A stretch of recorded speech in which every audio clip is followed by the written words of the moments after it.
علی معاذ کی رپورٹ کے مطابق خبر شامل کی جا رہی ہے۔ وزیر اعلیٰ پنجاب مریم نواز شریف کے حکم پر جعلی کاربونیٹڈ ڈرنکس کی تیاری اور فروخت میں ملوث عناصر کے خلاف operation D G food authority کی ہدایت پر فوڈ سیفٹی ٹیم کا پاسبان کالونی اروپ میں واقع جعلی ڈرنکس یونٹ پر چھاپا۔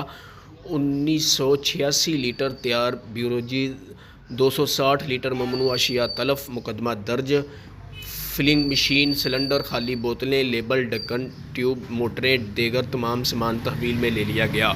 کھلے رنگ، کیمیکل اور زنگ آلود پانی سے جعلی بوتلیں تیار کی جا رہی تھیں۔ موقع پر کیے گئے ٹیسٹ مقررہ معیار کے منافی پائے جانے پر سخت ایکشن لیا گیا۔ معروف برانڈ کی جعلی لیبل لگی سپلائی کے لیے تیار مضر صحت یونٹ برآمد کی گئیں۔ ممنوعہ نیلے ڈرموں میں کیمیکل اور کھلے رنگوں سے تیار محلول بھی موجود پایا گیا۔ جعل سازی کا مکروہ دھندا کرنے والوں کے خلاف مقدمہ درج کروا دیا گیا۔ جعلی بوتلوں پر لگی اصل جیسی لگی نقل پیکنگ کی پہچان کرنا مشکل ہے۔ تیار نقلی بوتلوں کو گوجرانوالہ کی مختلف چھوٹی بڑی دکانوں اور ریسٹورنٹ میں سپلائی کیا جانا تھا۔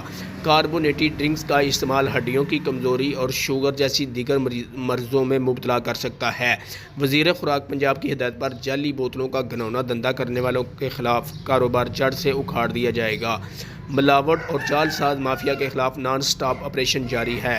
عوام سے گزارش ہے، ملاوٹ اور جعل ساز مافیا کی اطلاع پنجاب فوڈ اتھارٹی کی ویب سائٹ یا فیس بک پیج یا ہیلپ لائن نمبر 1223 پر دیں۔ D G food authority Asim Javed, cameraman Ali Butt کے ساتھ علی معاذ، نیوز 4 گوجرانوالہ۔